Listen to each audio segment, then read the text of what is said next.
ভালোবাসা এই একটি শব্দই বদলে দিতে পারে কারো জীবন, আবার ধ্বংসও করে দিতে পারে সবকিছু। কল্পনার মতো প্রেম, বাস্তবের নিষ্ঠুরতা আর পাগলামির দুর্বোধ্য সংমিশ্রণই যেন লাইলি মজনুর ট্রাজিক কাহিনী। এই গল্পে আছে প্রেমে পড়া দুই তরুণ তরুণীর আবেগ, সমাজের বাধা আর এক প্রেমিকের ধীরে ধীরে পাগলে পরিণত হওয়ার হৃদয় বিতরক চিত্র। কিন্তু প্রশ্ন হলো, এই পাগলামি কি প্রেমের শেষ পরিণতি, নাকি প্রকৃত ভালোবাসার মুক্তি? চলো ডুব দিই এই অদ্ভুত অপার প্রেমের জগতে, যেখানে ভালোবাসা মানে শুধু একে অপরকে পাওয়া নয়, বরং নিজেকে হারিয়ে ফেলা। গল্পের শুরুতে দুইটা বাচ্চাকে দেখি। মূলত এটা ছিল একটা স্বপ্ন। বাচ্চা মেয়েটি ছেলেটাকে ফলো করছে এবং শেষের দিকে ছেলেটি হঠাৎ করে ভাল্লুকের মতো দেখতে হয়ে যেত। ঠিক তখনই আমরিন তার বোন লায়লাকে ডাকতে ডাকতে ঘুম ভাঙিয়ে দেয়, আর স্বপ্নটাও ভেঙে যায়। লায়লা তার বোনকে বলে, আমি আবারও সেই একই স্বপ্ন দেখেছি, যেখানে একটা ছেলে হঠাৎ করে ভাল্লুক হয়ে যায়। নিশ্চয়ই এটার কোনো না কোনো একটা অর্থ আছে, না হলে আমি কেন এই একই স্বপ্ন বারবার দেখব? লায়লার প্রতিদিন এই একই স্বপ্নের গল্প বারবার শুনতে শুনতে আমরিনও খুব বিরক্ত। এরপর খুব তাড়াতাড়ি করে রেডি হয়ে দুই বোন কলেজ চলে যায়। কলেজ যাওয়ার পথে কিছু ছেলে প্রতিদিন লায়লাকে ফলো করত, কিন্তু লায়লা পাত্তা দিত না। পাত্তা না দিলেও লায়লা এই বিষয়টা খুব এনজয় করত। আশেপাশের সব ছেলেরা তার জন্য পাগল, তার পিছু পিছু ঘুরঘুর করে। এটা তার খুব ভালো লাগতো। ছেলেদের পেছন পেছন ঘুরানোটা যেন সব মেয়েদেরই একটা স্বভাব। এরপর কলেজে বান্ধবীরা মিলে যখন আড্ডা দিচ্ছিল, তখন তার এক বান্ধবীর কাছে জানতে পারে সে তার বয়ফ্রেন্ডের সাথে লিপ কিস করেছে। এটা শোনার পর লায়লা অনেক বেশি এক্সাইটেড হয়ে যায়। তখন বান্ধবী তাকে এটাও জানায়, এক চাঁদনি রাতে প্রবাহিত পানির মধ্যে সে তার ইচ্ছে চাইতে গিয়েছিল। সেখানে স্প্রিং এর এক জাদুকরী শক্তি আছে, ইচ্ছের কথা জানালে ইচ্ছে পূর্ণ হয়। সেই পানির মধ্যে সে তার ভালোবাসার মানুষের চেহারা দেখেছিল। লায়লা এটা জানার পর খুব এক্সাইটেড ছিল যে যখন কিস করলি তখন কেমন ফিল হয়েছিল, কেমন লাগে, এসব জানার জন্য লায়লা অনেক বেশি কৌতূহল হয়ে থাকে। তখন ওই ফ্রেন্ড এসব বলতে গিয়ে লজ্জায় মরে যায়। বান্ধবীর মুখে এসব কথা শুনে লায়লা কল্পনায় হারিয়ে যায়। তার জীবনেও একদিন এক রাজপুত্র আসবে, তাকে ভালোবাসবে। সারাক্ষণ লায়লার মাথায় এসব ঘুরপাক খেতে থাকে। রাতের বেলা যখন বান্ধবীর ওই কথা মনে হয়, প্রবাহিত পানির মধ্যে ইচ্ছের কথা জানালে ইচ্ছে পূর্ণ হয়, তখন সে তার বোনকে ঘুম থেকে উঠিয়ে তাকে এক বাহানা দেখিয়ে বলে, আমার কানের দুল জঙ্গলে পড়ে গেছে, আমি নিশ্চিত সেখানেই সেটা পড়ে আছে, চল যাই। আমরিনকে জোর করেই ওই রাতে লুকিয়ে লুকিয়ে জঙ্গলের ভেতর দিয়ে যেতে থাকে দুই বোন। আমরিন কিছুটা ভয়ও পাচ্ছিল। হঠাৎ তখনই সামনে দিয়ে কিছু ছেলে পেলে গাড়ি নিয়ে হৈ হৈ করতে করতে আসছিল। এটা দেখে দুই বোন ভয় পেয়ে যায়। তাদের দেখে না জানি তাদের ইজ্জতের হানি করার চেষ্টা না করে। এই ভয়ে দুই বোন রাস্তার নিচে লুকিয়ে পড়ে। এরপর গাড়িটা সেখানেই এসে থামে, কারণ একটা ছেলের চাপ পেয়েছিল। তারপর সেখানে দাঁড়িয়েই ওই ছেলেটা কাজ সারছিল। পানি গড়িয়ে তাদের দিকে আসলে ঘৃণায় দুর্গন্ধে আমরিন চিৎকার দিয়ে দৌড় দেয়। তখন ছেলেটা ভয় পেয়ে ঠপাস হয়ে লায়লার গায়ের উপর এসে পড়ে। লায়লা তখন আরো ভয় পেয়ে উঠে দৌড় মারে। এরপর দুই বোন দৌড়ে পালিয়ে যায়, কিন্তু পালানোর সময় লায়লা তার টর্চ লাইটটা ফেলে যায়। পরের দিন দেখতে পাই রাস্তায় আন্দোলন চলছে একটা হোটেল বন্ধ করার জন্য। ইব্বানের দাবি এই জায়গাটা মাসুদের, কিন্তু সরকার জায়গাটা গ্রিন বেল্ট ঘোষণা করে কেড়ে নিয়ে বিজনেসম্যান সারাওয়ারকে দিয়ে দেয়। সরকারও এটার সাথে জড়িত। তখন পুলিশ এসে তাদের লাঠিচার্জ করে সবাইকে তাড়িয়ে দেয়। এরপর আমরা মাসুদকে দেখতে পাই। তার বাড়িতে একজন রাজনৈতিক নেতা বুখারী মাসুদকে বুদ্ধি দেয়, এসব মামলা আন্দোলন করে জমি ফিরে পাওয়া যাবে না, তোমার অনেক খ্যাতি আছে, তুমি আমাদের পার্টিতে যোগ দাও, সামনের নির্বাচনে আমরা ক্ষমতায় আসব, তখন এমনি এমনিতেই সব ঠিক হয়ে যাবে, তুমি শুধু নেতৃত্ব দেবে আর বাকি সবকিছু ইব্বান সামলে নেবে, তোমাকে কিছুই করতে হবে না। এই ইব্বান আবার মাসুদের মেয়ে লায়লাকে পছন্দ করত। বিষয়টা বুখারী বুঝতে পেরে ইব্বানকে কথায় কথায় বলে, এই পরিবারে যদি একটা জামাই থাকতো তাহলে তাকে আমরা পার্টির একটা পদ দিয়ে নির্বাচনে প্রতিদ্বন্দ্বিতা করতাম। এই কথা শুনে ইব্বানের ক্ষমতার লোভ জাগে। সে এই বাড়ির জামাই হতে পারলে এই বাড়ির সম্মান কাজে লাগিয়ে সে বড় নেতা হতে পারবে। এরপর একদিন লায়লা তার ফ্রেন্ডদের সেই রাতের ঘটনাটা শেয়ার করছিল। তখন সেখান দিয়েই ওই গাড়িটা আবার যাচ্ছিল। বান্ধবীরা গাড়ি দেখে বলে, আরে এটা তো কায়েস ভার্টের গাড়ি। বিজনেসম্যান সারোয়ারের পুত্র, এই শহরের খুবই খতরনাক খচ্চর একটা ছেলে সে। এসব শুনে কায়েসের সম্পর্কে জানার জন্য লায়লা আরো কৌতূহল হয়ে পড়ে। তখন বান্ধবীদের কাছ থেকে জানতে পারে সমস্ত বাজে নেশা তার মধ্যে রয়েছে, নেশা করে, জুয়া খেলে, এমনকি সে নাকি একটা মেয়েকে প্রেগনেন্টও করে দিয়েছিল। কিন্তু বান্ধবীদের এসব কথার একটারও তেমন কোনো সত্যতা নেই, তাই বান্ধবীদের কথা লায়লার কাছে সন্দেহজনক মনে হয়। এরপর থেকে লায়লা খেয়াল করে দেখে কায়েস ভাটের গাড়ি লায়লাকে বেশ কিছুদিন ধরে ফলো করছে। কায়েস ভাটের গাড়ি দেখে শহরের সবাই সালাম জানায়, তাদের পরিবারেরও ব্যাপক নামডাক রয়েছে। কায়েসের ভয়ে শহরের অন্যান্য ছেলেপেলেরা লায়লার পিছু ঘোরার আর সাহস পায় না। এরপর থেকে লায়লা দোকানপাট, রেস্টুরেন্টে যেখানে যাই কিছু কিনতে যেত, খেতে যেত, তার কাছ থেকে কোনো টাকা নেওয়া হতো না, সবকিছু ফ্রি। কারণ কায়েস ভাট সবাইকে বলে রেখেছে লায়লার জন্য সবকিছু ফ্রি। তাই লায়লা কায়েসের এরকম বাড়াবাড়ির জন্য তাকে একটু বাজিয়ে দেখার জন্য ইচ্ছে করে একদিন খুব রাগী ভাব নিয়ে কায়েসের সাথে তর্ক করতে যায়। আপনার সমস্যা কি? ফলো করছেন কেন আমাকে? কি চান আমার কাছে? তখন কায়েস সেই টর্চটা তাকে ফেরত দেয়। এটা ফেরত দেওয়ার জন্যই তোমাকে ফলো করছি, যোগাযোগের জন্য তোমার নাম্বারও নেই আমার কাছে। অবশ্য একজন আমাকে তোমার নাম্বার দিতে চাইছিল, কিন্তু আমি নেইনি, কারণ আমি চাই তোমার কাছ থেকে শুধু নাম্বার নেব। লায়লা রেগে বলে, বেশি স্মার্ট হওয়ার চেষ্টা করো না। কায়েস বলে, আমি সত্যি স্মার্ট হওয়ার চেষ্টা করছি, এর জন্য জিমে যাচ্ছি, জামা কাপড় চেঞ্জ করছি। তুমি যদি এসব পছন্দ না করো তাহলে তোমার জন্য আমি এসবও ছেড়ে দেবো। এরকম কথা শুনে লায়লা রাগারাগি করে টর্চ না নিয়ে ওখান থেকে চলে যায়। সেদিন রাতে লায়লা তার ব্যালকনিতে বসে বসে তার পায়রাগুলোকে আদর করছিল, আর কায়েস রাস্তায় গাড়ি থামিয়ে তাকে ফলো করছিল। তখন তার মাথায় একটা আইডিয়া আসে। পরের দিন লায়লা খেয়াল করে দেখে তার পায়রার পায়ে কেউ একজন চিরকুট বেঁধে দিয়েছে। এরপর সেই চিরকুটটা খুলে দেখে সেখানে লেখা ছিল, আমি আর তোমাকে কখনোই ফলো করব না, এবার তুমি আমাকে খুঁজে বের করো। সঙ্গে সঙ্গে লায়লা বেলকুনিতে এসে দেখতে পায় কায়েস গাড়ি নিয়ে চলে যাচ্ছে। কিন্তু ঈশ্বরের ভাগ্যে যদি দুজনের দেখা লিখে থাকে তাহলে ঠিকই দেখা হবে, আর সেটাই একদিন ঘটে। লায়লা এক বিয়ের অনুষ্ঠানে যায়, সেখানে আনন্দ করতে করতে হঠাৎ করেই কায়েসের সাথে দেখা হয়। দেখা হয়ে যাওয়াতে দুজনে একটু অবাক হয়। এরপর কায়েস এক দৃষ্টিতে লায়লার দিকে তাকিয়ে থাকে, আর লায়লার মনও যেন কেমন উথাল পাথাল করতে শুরু করে। লায়লা নিজেও তাকে সায় দিচ্ছিল, দুজনের যেন চোখে চোখে কথা হচ্ছিল। এরপর কায়েস চা দেওয়ার বাহানা করে ফ্রিজের নিচে একটা কাগজ গুজে দিয়ে আসে, যাতে লায়লা তার নাম্বারটা ওখানে লিখে দেয়। এরপর লায়লা ওই কাগজের মধ্যে নিজের নাম্বারটা লিখে দেয়। কায়েস কিছুক্ষণ পর কাগজ সহ ওগুলো নিয়ে চলে আসে। বন্ধুরা তো মজা করছিল, দোস্ত তোর তো কাজ হয়ে গেছে। এরপর থেকে দুজনের ফোনে ফোনে মেসেজ হতে থাকে, দুজনের মধ্যে বিভিন্ন বিষয় নিয়ে কথাবার্তা চলতে থাকে। প্রেমে পড়লে মানুষ যেসব আজাইরা আলাপ আলোচনা করে তারাও ঠিক সেটাই করে। তবে লায়লা কায়েসের সাথে কথা বলে এতটুকু বুঝতে পারে যে কায়েসের সম্পর্কে যেসব বদনাম সে শুনেছিল, কায়েস আসলে ওরকমটা নয়। এরপর একদিন দুজনে দেখা করার প্ল্যান করে। কায়েস গাড়ি নিয়ে অপেক্ষা করছিল এক জায়গায়। লায়লা কলেজ ফাঁকি দিয়ে কায়েসের গাড়িতে উঠে পড়ে। এরপর কায়েস তাকে নিয়ে পাহাড়ে যায়, সেখানে বসে বসে দুজনে কথা বলছিল। কায়েস জানায়, আমি একদিন এই পাহাড় পার হয়ে যেতে চাই, আমি দেখব এর বাইরে কি আছে। কায়েসের কথা লায়লা খুব মনোযোগ দিয়ে শুনছিল। এক পর্যায়ে সে কায়েসকে নিয়ে কল্পনায় হারিয়ে যায়। এভাবে দুজনের প্রেম চলতে থাকে। দিন যত যাচ্ছিল দুজনের প্রেম যেন ততই গভীর হচ্ছিল। এরপর আবার একদিন কায়েস লায়লাকে নিয়ে গাড়ি নিয়ে যখন ঘুরতে বের হয়, তখন ইব্বান বিষয়টা খেয়াল করে, তাই সে গাড়ি নিয়ে তাদের পিছু পিছু যাচ্ছিল।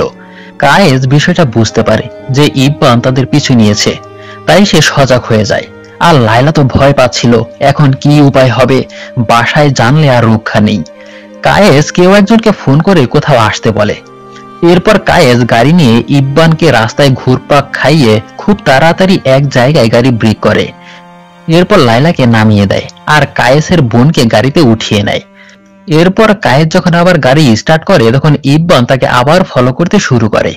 কায়েস গাড়ি থামিয়ে উল্টো তখন পার্ট নেয়। সে ইব্বানকে থ্রেট করে বলে, অনেকক্ষণ ধরে দেখছি তুই আমার বোনকে ফলো করছিস, আমার বোনকে বিরক্ত করছিস। আশেপাশের মানুষজন তখন জড়ো হয়ে গেলে তাদেরকে বলে সে আমার বোনকে ডিস্টার্ব করছে। ইব্বান তো পুরোই মাইকা চিপায় পড়ে যায়। এরপর মানুষজন ঝামেলাটা মিটমাট করে দেয়। বিকেলবেলা লায়লা বাসায় ফেরার আগে ইব্বান তো তার বাবাকে সবকিছু বলে দিয়েছে। তখন বাবা লায়লাকে কাছে ডেকে জিজ্ঞাসা করে, তোমার নামে যা শুনছি তা কি সত্য? ওই ছেলেটার সাথে তোমার সম্পর্ক আছে? লায়লা না করে। বাবা তার মাথায় কসম করে সত্যিটা বলতে বলে, ওই ছেলের সাথে তোমার সম্পর্ক আছে কি না। লায়লা তখন কাঁদতে কাঁদতে বলে, কোনো সম্পর্ক নেই। তারপরও বাবা তাকে সাবধান করে দেয়, ওই বাড়ির ছেলের সাথে কোনো ধরনের সম্পর্ক হতে পারে না, কারণ ওই পরিবারের সাথে তাদের জমি সংক্রান্ত বিষয় নিয়ে শত্রুতা রয়েছে। তাদের একটা জমি কায়েসের পরিবার দখল করে বসে আছে। রুমে এসে লায়লা খুব কান্নাকাটি করতে থাকে। সেদিন রাতেই লায়লা কায়েসের সাথে দেখা করতে চায়, কিন্তু বোন তাকে সাবধান করে, কারণ সবাই তাকে নজরদারিতে রাখছে। তারপরও লায়লা লুকিয়ে লুকিয়ে বাড়ির বাইরে জঙ্গলে এসে কায়েসের সাথে দেখা করে। পারিবারিক চাপ আসছে, লায়লার হয়তো সম্পর্কটা বেশি দূর আর আগাবে না, তাই লায়লা কান্না করছিল। কায়েস তখন বলে, তোমার মনে আছে আমি চিরকুটে লিখেছিলাম তোমাকে আর কখনো ফলো করব না, কিন্তু দেখো বিয়ের অনুষ্ঠানে তোমার সাথে দেখা হয়ে গেল। তুমি কি মনে করো এটা এমনি এমনি হয়েছে? না, ইতিমধ্যে তোমার আর আমার ভাগ্য লেখা হয়ে গেছে। চিন্তা করো না তুমি, আমি সবকিছু ঠিক করে দেব। দরকার হলে তোমার বাবার হাতে পায়ে ধরবো, রাজি না হওয়া পর্যন্ত ছাড়বো না। এসব কথা বলতে বলতেই লায়লার বাবা চারদিক দিয়ে দুজনকে হাতে নাতে ধরে ফেলে। তারা কায়েসকে তো কিছু বলতে পারে না, যদি ঘরের মেয়ে ঠিক না থাকে তাহলে পরের ছেলেকে বলে কি বা করবে। তাই লায়লাকে বাড়িতে নিয়ে আসার পর তাকে অনেক শাসন করে। আর অন্যদিকে কায়েস তার বাবা সারোয়ারকে লায়লার ব্যাপারে জানায়, লায়লাকে সে বিয়ে করতে চায়। বাবা প্রথমে একটু রাগারাগি করে, বিয়ে করার জন্য আর কোনো মেয়ে পেলি না? ওই বাড়ির মেয়েকেই তুই পছন্দ করলি? ছেলের করজোর অনুরোধে পরের দিন সারোয়ার বিয়ের প্রস্তাব নিয়ে মাসুদের বাড়ি যায়। যদিও আগে থেকেই জানতো মাসুদ তাকে ভালোভাবে গ্রহণ করবে না, তাই বলে এই সুযোগে যে এত বড় অপমান করবে এটা সারোয়ার বুঝতে পারেনি। মাসুদ সারোয়ারকে ভেতরেই ঢুকতে দেয় না, বাইরেই দাঁড় করিয়ে রেখে দেয়। মাসুদ বলে, জমি দখল করে এবার আমার বাড়িও দখল করতে চাইছেন? সারোয়ার বলে, আমি ওই জমি সরকারের কাছ থেকে খরিদ করেছি, এটা তোমার আর সরকারের বিষয়, আমার তো এখানে কিছু করার নেই। কিন্তু মাসুদ তার সাথে খুব খারাপ আচরণ করে, বেয়াদবি করে। তখন সারোয়ার এমন বেয়াদবি অপমান সহ্য করতে না পেরে তাকে হুমকি দিয়েই বলে, ওই জমির মতোই তোর মেয়েকে চোখের সামনে দিয়ে তুলে নিয়ে যাব, তুই কিচ্ছু করতে পারবি না। তখন ইব্বান মাসুদের মন জয় করতে বলে, যদি লায়লাকে কেউ কিছু করার চেষ্টা করে তাহলে আমি তাকে হত্যা করব। এরপর মাসুদ সিদ্ধান্ত নিয়ে নেয়, লায়লাকে দ্রুত বিয়ে দিতে হবে, নইলে তার মান সম্মান আর থাকবে না। তাই সে ইব্বানের সাথেই লায়লার বিয়ে ঠিক করে, আগামীকালই বিয়ে হবে। কিন্তু লায়লা তো এই বিয়ে করতে রাজি হচ্ছিল না। বাবাকে সে বলে, আমাকে জোর করে বিয়ে দিতে পারবে না, আমি পালিয়ে যাব। বাবা তখন বলে, ঠিক আছে, তোর যা ইচ্ছা তাই কর, কিন্তু আমি এর পরপরই বিষ খাবো, বিষ খেয়ে মারা যাব, কিন্তু মান সম্মান হারাতে পারবো না। তখন লায়লার আর কিছু করার থাকে না, ইচ্ছের বিরুদ্ধে বিয়ে করতে রাজি হতে হয়। এরপর তার যখন বিয়ে হতে যাচ্ছিল তখন কায়েস লায়লার বাড়িতে চলে আসে। কায়েস হাত জোর করে লায়লার বাবাকে বলে, বাবা যদি কোনো ভুল করে থাকে সেটার জন্য আমি আপনার কাছে ক্ষমা চাচ্ছি, কিন্তু দয়া করে সেটার জন্য আমাদেরকে শাস্তি দিবেন না। লায়লার জীবনটা প্লিজ ধ্বংস করবেন না, কারণ তারা দুজন দুজনকে অনেক বেশি ভালোবাসে। কিন্তু কায়েসের কোনো আকুতি মিনতিতেও মাসুদের মন গলে না, সে কায়েসকে বের হয়ে যেতে বলে। তখন কায়েস মাসুদের সাথে একটু রাগারাগি করে, বাবা ঠিকই বলেছিলেন, আপনি আসলে সম্মান পাওয়ার যোগ্যই না, বাবাকে আপনার কাছে পাঠানোটা উচিতই হয়নি আমার। এসব উপর থেকে লায়লা দাঁড়িয়ে দাঁড়িয়ে দেখছিল। কায়েস লায়লাকে বলে, চলে এসো, এদেরকে বলে কোনো কাজ হবে না, আমরা ওই পাহাড়ের বাইরে চলে যাব। কিন্তু লায়লা তো বাবার কাছে ধরা, তাই সে বুকের মধ্যে সব কষ্ট চেপে রেখে বলে, আমি আর কখনো তোমার মুখ দেখতে চাই না, এখান থেকে চলে যাও, আমি ইব্বানকেই বিয়ে করব। তখন কায়েস অনেক কষ্ট পেয়েই বলে, আচ্ছা ঠিক আছে, আমি তোমাকে আবার ছেড়ে দিলাম, আর কখনোই তোমাকে ফলো করব না, তোমাকে আবার আমাকে খুঁজে বের করতে হবে। এই বলে কায়েস সেখান থেকে চলে যায়। এরপর পেরিয়ে যায় 4 বছর।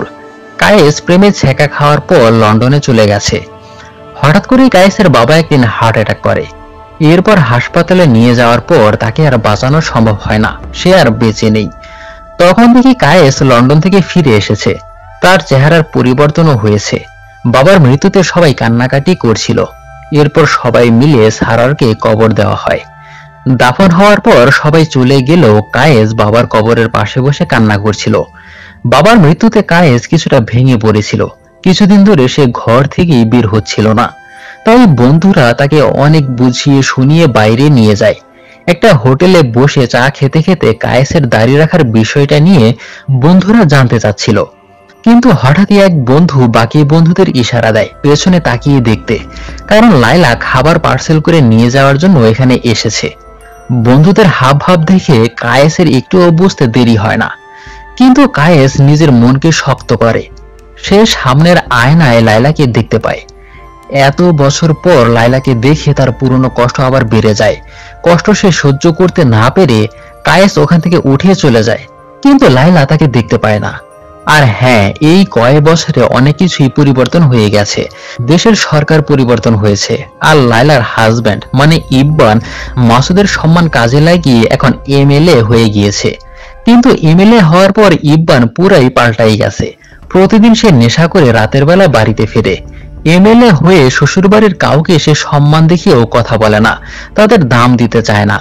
লায়লাকে অনেক মানসিক প্রেসারে রাখে। নেশা করে ইব্বান লায়লাকে বলছিল, তোমার প্রেমিকা এসেছে, তার সাথে দেখা করেছো? তখন মাসুদ তাকে ধমক দেয়। এরপর রুমে এসে লায়লা বোনকে বলে, আমি কায়েসের সাথে দেখা করব।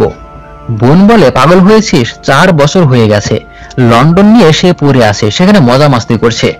লায়লা বলে, আমি তার সাথে দেখা করব। কিন্তু এদিকে দেখতে পাই কায়েস লায়লাকে হঠাৎ দেখতে পেয়ে সে নিজের ইমোশন কন্ট্রোল করতে পারছে না। পাগলের মতো করছে লায়লার জন্য, তাকে যেন ধরে বেঁধেও রাখা যাচ্ছে না। এরপর ডাক্তার এসে তাকে ইঞ্জেকশন পুশ করে ঘুম পাড়িয়ে দেয়। অনেকক্ষণ পর ঘুম থেকে উঠার পরও লায়লার কথা বলছিল সে। তখন কায়েসের ছোট ভাই এসে বলে, লায়লার ফোন এসেছিল, সে তোমার সাথে দেখা করতে চায়।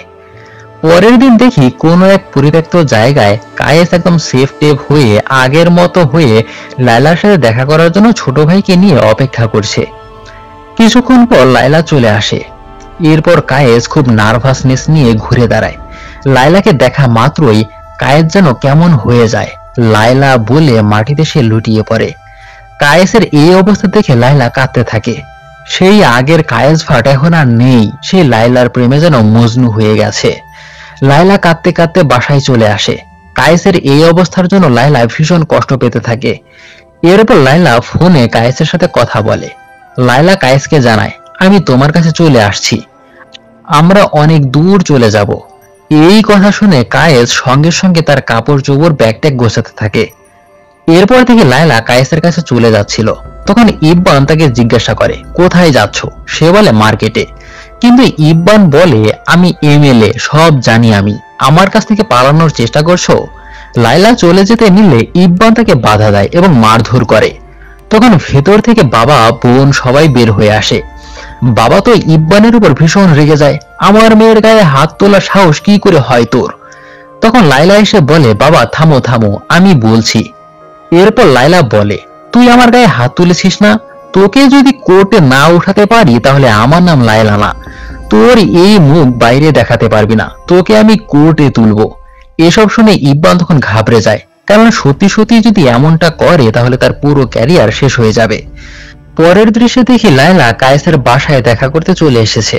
তখন নিজেকে সে আর ধরে রাখতে পারে না, কায়েসকে সে জড়িয়ে ধরে কান্না করতে থাকে আর বলতে থাকে, অবশেষে আমি তোমায় খুঁজে পেয়েছি। লায়লা বলে, আমাদের আর পালানোর দরকার নেই, কারণ তার কাছ থেকে আমি ডিভোর্স নেব। তুমি খুশি হওনি? কায়েস বলে, তুমি তার থেকে ডিভোর্স নেবে, কিন্তু এত সময় কি আছে? লায়লা বলে, সেই সময় পর্যন্ত আমরা অপেক্ষা করব। অতীতে যা করতে পারিনি এখন সবকিছু করব, তুমি অপেক্ষা করো। সেদিন রাতে দেখতে পাই ইব্বান আবার নেশা করে বাড়িতে ফিরছিল, কিন্তু সেদিন মাসুদ তাকে বাড়িতে ঢুকতে দেয় না, বাড়ির দরজা তার জন্য বন্ধ করে দেয়। ইব্বান রাগারাগি করে তার বাসায় চলে আসে। বাসায় সে প্রচুর মদ খেতে থাকে, আর লায়লা তাকে যে হুমকি দিয়েছে সেটা বারবার তার কানে বাজতে থাকে। তাই সে সিদ্ধান্ত নেয় লায়লাকে সে মেরে ফেলবে। মাতাল অবস্থায় সে গাড়ি নিয়ে বের হয়ে পড়ে, কিন্তু গাড়ি ড্রাইভ করতে গিয়ে হঠাৎই সে অ্যাক্সিডেন্ট করে বসে এবং মাথায় বড় সড়ো আঘাত পেয়ে সে ওখানেই মারা যায়। ইব্বানের মৃত্যুতে আত্মীয় স্বজন সবাই কান্নাকাটি করছিল, কিন্তু লায়লা শুধু চুপ করে বসেছিল। সবার কান্না দেখে তার যেন বিরক্তই লাগছিল। এর কিছুদিন পর লাইলা রাতের বেলা বাড়ি ছেড়ে কায়েসের কাছে চলে যাচ্ছিল। তখন বাবা এসে তাকে ডাক দেয়। লাইলা বলে, আমাকে আটকাবে না। বাবা বলে, আমি তোকে আর থামাবো না, শুধু আমার একটা অনুরোধ আছে, নিজের পাপের শাস্তি ভোগ করতে হবে আমায়। এই বাড়ি সবকিছু তো তোরই, পালানোর দরকার নাই। তুই এখন চলে গেলে লোক সমাজ এই মুহূর্তে কি বলবে, কথা তো আমাদেরকেই শুনতে হবে। শুধু শোকের সময়কালটা পার হয়ে যেতে দে, এরপর তাকে তুই বিয়ে করিস। কিন্তু লাইলা কোনো কথা না শুনে বের হয়ে যায়। কায়েস জঙ্গলে ছোট ভাইকে নিয়ে অপেক্ষা করছিল। কিছুক্ষণ পর লাইলা দৌড়ে চলে আসে। কায়েসকে সে জড়িয়ে ধরে আর কাঁদতে কাঁদতে বলে, আমি কি করব কায়েস, বাবাও তো ভুল কিছু বলেনি। শোকের সময়কাল পার হয়ে গেলে আর কোনো সমস্যা হবে না। শোকের সময়কাল পর্যন্ত আমরা অপেক্ষা করি, তুমি কি আমার জন্য অপেক্ষা করতে পারবে? এমন কথা শুনে কায়েস দুঃখে আক্ষেপে সে পাগলের মতো হাসতে থাকে। তার আক্ষেপটা এখানেই, এতগুলো বছর ধরে সে শুধু লাইলার জন্য অপেক্ষাই করে যাচ্ছে। আর কতদিন তাকে অপেক্ষার প্রহর গুনতে হবে। কায়েস বলে, আচ্ছা ঠিক আছে, আমি অপেক্ষা করব। এরপর লাইলা তার বাসায় চলে যায় আর কায়েস নিজের বাসায়। এরপর থেকে কায়েস দিনের পর দিন অপেক্ষার প্রহর গুনতে থাকে। এরপর একদিন কায়েস তার ছোট ভাইকে বলে, আমি যখন লন্ডনে ছিলাম তখন ভালোই ছিলাম, কারণ দূরত্ব ছিল অনেক, আর এখান থেকে মাত্র 10 মিনিট দূরে লাইলার বাড়ি। আমি এখন কি করব বুঝতে পারছি না। ছোট ভাই বলে, চলো আমরা পেহেলগামে আমাদের কুটিরে চলে যাই, সেখানে কিছুদিন সময় কাটাই, এতে করে যদি তার মন ভালো হয়। এরপর কায়েসকে নিয়ে পেহেলগামে চলে যায়। সেখানে যাওয়ার পর কায়েস আশেপাশের পরিবেশ ঘুরে বেড়াতে থাকে। একা একা বনে জঙ্গলের ভেতর দিয়ে সে হাঁটতে থাকে। লাইলার কথা ভেবে ভেবে সে ইমোশনাল হয়ে যায়, তাই চিৎকার করে সে বন জঙ্গলের মধ্যে কান্না করতে থাকে। এই কষ্টের অপেক্ষা তাকে দিন দিন পাগল বানিয়ে ফেলছে। কখনো কখনো কায়েস একা একাই লাইলার সাথে কথা বলতে থাকে, কিন্তু তার এই সমস্যা দিন দিন বেড়েই চলছে। কায়েসের শারীরিক মানসিক সব দিক থেকে অবনতি ঘটছিল। সে সারাক্ষণ লাইলার সাথে একা একাই কথা বলে, তাই ওখানকার লোকজন কায়েসকে পাগল ভাবতে শুরু করে। এরপর একদিন ছোট ভাই তাকে জিজ্ঞাসা করে, গ্রামের সবাই বলা বলি করছে, তুমি একা একা কার সাথে কথা বলো, কি হয়েছে তোমার? তখন কায়েস বলে, সমস্যা এটা নয় যে আমি কি বলছি বা কার সাথে কথা বলছি, সমস্যা হচ্ছে আমি 4 বছর ধরে শুধু অপেক্ষাই করে যাচ্ছি। একটা সময় থাকবে, সবকিছু ঠিক হয়ে যাবে আর আমিও খুশি হয়ে যাব, কিন্তু আমি করছিটা কি? আজ থেকে আমি আর অপেক্ষা করব না, তাই কষ্টে থাকতে হবে না। তার এমন সব কথা শুনে ছোট ভাই তার দিকে তাকিয়ে থাকে। কায়েস লাইলার যন্ত্রণায় তিলে তিলে মরে যাচ্ছিল। সেদিন রাতে কায়েস কুটির থেকে পালিয়ে যায় অন্য কোনো গ্রামে। পরদিন গ্রামের মুসল্লিরা নামাজ আদায় করছিল, কিন্তু কায়েস তাদের সামনে গিয়ে একা একাই লাইলার সাথে কি সব কথাবার্তা বলছিল, যার জন্য মুসল্লিদের নামাজে ব্যাঘাত ঘটে। তাই মুসল্লিরা তার এমন পাগলামির জন্য তাকে মারধর করে। একজন তো পাথর ছুঁড়ে মারে। তখন কায়েসের মাথা ফেটে রক্ত বের হয়। এরপর একটা হাসি দিয়ে ওখান থেকে দৌড়ে চলে যায়। দৌড়াতে দৌড়াতে সে জঙ্গলে চলে আসে। দৌড় পারতে পারতেই হোঁচট খেয়ে সে পড়ে যায়। এরপর সামনে তাকিয়ে দেখে লাইলা দাঁড়িয়ে আছে। কায়েসের হ্যালুসিনেশন হতে থাকে। সে কল্পনা করতে থাকে লাইলা তার সাথে আছে। সে ভাবতে শুরু করে লাইলা তার আশেপাশে সর্বত্রই বিরাজমান, তার সঙ্গেই লাইলা সব সময় আছে, এমনটা সে ভাবতে শুরু করে। আসলে কায়েস এখন পুরোপুরি পাগল হয়ে গেছে। এমন পাগলামি করতে করতেই সে একবার পাহাড় থেকে নিচে পড়ে যায়। এরপর তাকে আহত রক্তাক্ত অবস্থায় খুঁজে পাওয়া যায়। কায়েসের এই অবস্থার জন্য ছোট ভাই, বন্ধু বান্ধব সবাই কান্না করতে থাকে। শেষ পর্যন্ত লাইলার প্রেমে সে পাগল হয়ে গেল। এরপর লাইলাকে খবর দেওয়া হয়। লাইলা কান্না করতে করতে দৌড়ে চলে আসে কায়েসকে দেখতে। এরপর লাইলা কাঁদতে কাঁদতে বলে, কেমন আছো কায়েস? কিন্তু কায়েসের মধ্যে তেমন কোনো প্রতিক্রিয়া ছিল না লাইলার কথায়। তখন এক বন্ধু বলে লাইলা এসেছে, কিন্তু কায়েস পাগলের মতো আচরণ করতে শুরু করে আর বলে, ওই তো লাইলা, ওই তো লাইলা। মানে কায়েস সব জায়গায় লাইলাকে দেখতে পায়, সে আর স্বাভাবিক নেই। প্রতিটা জায়গায় প্রতিটা মানুষের মধ্যে সে লাইলাকে দেখতে পায়। তার এমন অবস্থা দেখে লাইলা শোকে পাথর হয়ে যায়। এরপর লাইলা চলে যাওয়ার আগে কায়েসের ছোট ভাইকে একটা অনুরোধ করে, আমি যদি কায়েসের আগে মারা যাই তাহলে তাকে আমার কবরের কাছে নিয়ে এসো। এরপর লাইলা বুকের মধ্যে অনেক কষ্ট নিয়ে বাড়িতে চলে আসে। কায়েসের এই অবস্থার জন্য লাইলা নিজেকেই দায়ী মনে করে। তার জন্যই কায়েস আজ পাগল হয়েছে। লাইলার চোখের সামনে কায়েসের সাথে কাটানো পুরনো স্মৃতিগুলো ভাসতে থাকে। এরপর দেখতে পাই লাইলা আত্মহত্যা করেছে। নিজের ভালোবাসার মানুষকে এই অবস্থায় দেখতে না পেরে সে আত্মহত্যার পথ বেছে নেয়। আর কায়েসকে দেখতে পাই তাকে রুমের মধ্যে তালা মেরে আটকে রাখা হয়েছে, কারণ তার পাগলামিটা বেড়ে গিয়েছিল। এরপর লাইলাকে মাটি দেওয়ার জন্য কবরস্থানে নিয়ে যাওয়া হয় এবং তাকে দাফন করা হয়। এরপর ছোট ভাই এসে কায়েসের রুমের তালা খুলে দেয়, কারণ লাইলার দেওয়া কথা তার তো রাখতে হবে। যার জন্য কায়েস আজ মজনু হয়েছে, পাগল হয়েছে। সেই লাইলাই যদি বেঁচে না থাকে তাহলে তাকে আটকে রেখে আর কি হবে। তাই কায়েসকে ছেড়ে দেয়। এরপর কায়েস হাঁটতে হাঁটতে দেখি কবরস্থানে চলে আসে।